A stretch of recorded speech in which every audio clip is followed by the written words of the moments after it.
Hoje é o dia mais feliz da minha vida e agradeço por esse sol escaldante. Tá um calorzão, mas agradeço por esse sol. Vamos falando sobre a liberdade, né? Sobre somos livres, podemos viver sozinho. O Kardec pergunta sobre isso. Há posições no mundo em que o homem possa se vangloriar de gozar de uma liberdade absoluta? A resposta é que não, porque todos necessitam uns dos outros, os grandes como os pequenos. Né? Então pergunta se tem alguma posição que a pessoa ela é 100% sozinha, né? Que ela Sim, não como ela precisa de assim, ninguém. Aí a resposta é que não. E como eu digo, tudo às vezes até quando você cria uma coisa depende de outra coisa. Mais ou menos vou dar um exemplo. Eu criei o programa revolucionário de computador, de celular. Mas antes disso alguém teve que criar o celular, antes disso alguém teve que criar a eletricidade. Então nada a gente constrói sozinho. Mesmo que uma coisa seja, mesmo que o mundo, né, para o mundo você seja o inventor daquilo, você teve obrigatoriamente que se utilizar de trabalhos e coisas que outras pessoas, né, inventaram antes de você. como conciliar as opiniões liberais de certos homens com o despotismo que frequentemente eles próprios exercem no seu interior sobre os seus subordinados? Deixa eu traduzir a pergunta rapidinho. Tá. Fala assim que tem pessoas, às vezes, que elas pregam a liberdade, mas elas são tiranas, entendeu? Ao mesmo tempo. Então, muitas pessoas pregam a liberdade, mas elas não aceitam. E na sua vida, na prática, elas fazem o contrário do que elas pregam, né? Sim. A resposta é que eles têm a inteligência da lei natural, estando ela contrabalançada pelo orgulho e pelo egoísmo. Né? Até tem outra questão dentro aqui.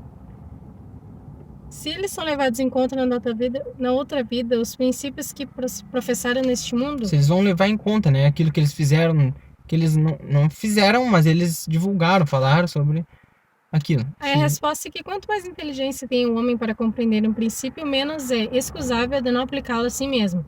Digo em verdade que o homem simples, mas sincero, está mais avançado no caminho de Deus do que aquele que quer parecer o que não é.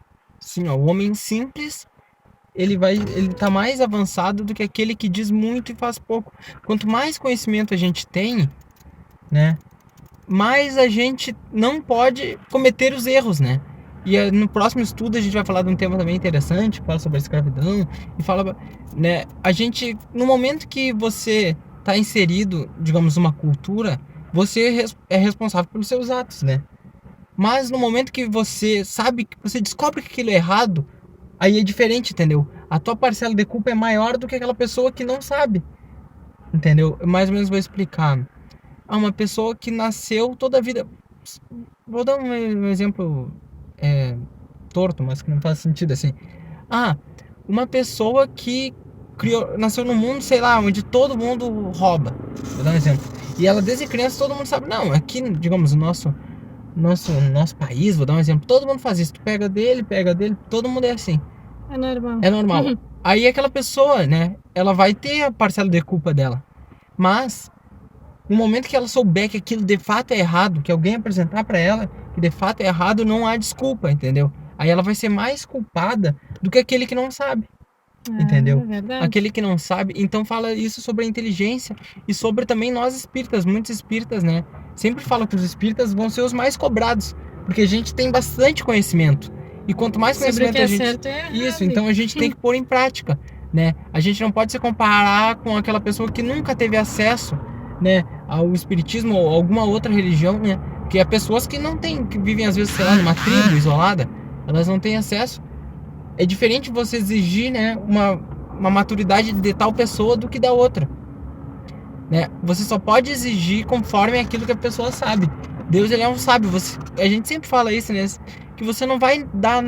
Os espíritos falam sobre isso, né? Por que lá no início, né, já não foi explicado que existia reencarnação? Por que não explicaram isso?